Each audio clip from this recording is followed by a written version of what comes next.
বাংলাদেশে আওয়ামী লীগের ফিরে আসার সুযোগ নেই, খুনি হাসিনার ফিরে আসার সুযোগ নেই।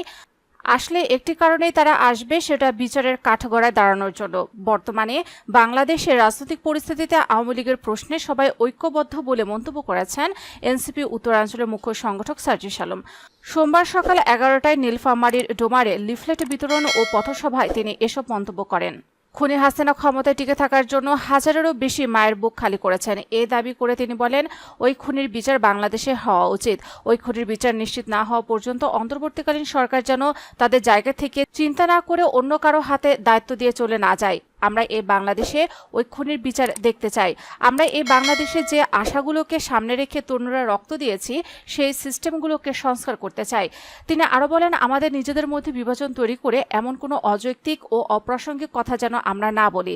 এখন সরকারে যারা আছে তারা সরাসরি কোনো দলের প্রতিনিধি নন, তারা গণ অভ্যুত্থানের প্রতিনিধি এবং রাজনৈতিক দলগুলোর পরামর্শক্রমে তারা সরকারের জায়গা করে নিয়েছে।